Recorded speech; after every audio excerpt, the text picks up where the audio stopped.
Hey, it's David again from David Christopher's. It's getting about fall season, football weather, so everybody's going to be thinking about fall and putting something on your front door. And today we're going to give you kind of a rustic, natural color idea for what to do for that season. So first thing we're going to do is I want to do something a little unusual. So instead of doing a grapevine wreath or something traditional that most people would ordinarily do, I want to do a drop.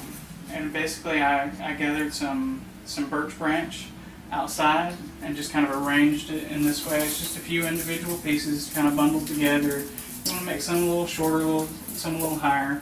And then I'm going to take this moss covered wire. Okay, so now we're going to add a little bit of Asian honeysuckle just to give it a little more visual effect. A little more rustic. We're going to keep going with our moss covered wire to add that in.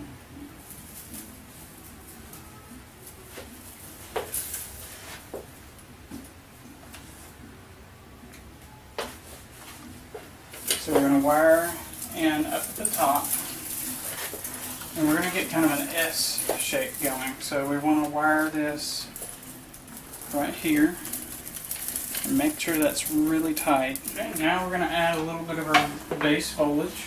So I've got something long that kind of hangs down, this hanging smilax. So I'm just going to take some individual pieces, and I always bend a little hook into the wire at the end so that this doesn't come out.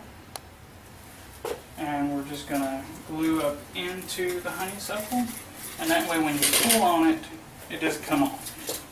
And don't forget, it's a three-dimensional thing, so you want to put a little bit kind of coming out towards you. Now we're going to start with our foxtail, because I tend to use some of the longest pieces first.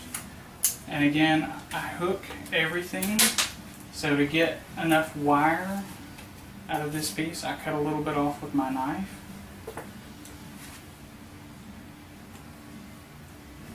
I always glue everything, just something I was always taught to do. Okay, we're keeping with our kind of fall theme here. We're going to add this orange-red berry to our rust foxtail.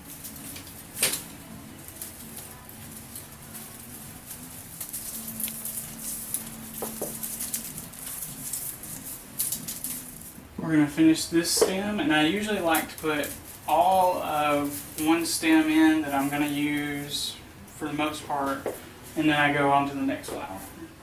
So now we're going to add this snow willow, which is a little more of a rusty red color, which ought to go nicely with everything. And it's really wispy, it's got a little wire in it, so it's nice to maneuver around in there. Okay, now we're going to add a little bit of this brighter green hydrangea, so it's a little more transitional. It's not quite so fall. It's not all dark colors. We want a little bit of contrast in it. So I always take my leaves, especially hydrangea leaves, and reuse those because they'll add a great little base of green. So now we're going to add this bright green lichen branch, because we want to continue with some of this bright green color throughout. Not just where the hydrangea is, but we want to add a little pop color everywhere else. I've got a couple of these leaves I'm going to add in here just for some thickness, so it's not all wispy foliages. Now I'm using some of this golden saffron colored burlap that's just dyed. I'm going to add it into a couple of places here and just fill in a little gap. Now we've got this feather fern spray. We're going to add just a little bit of it. Finished product.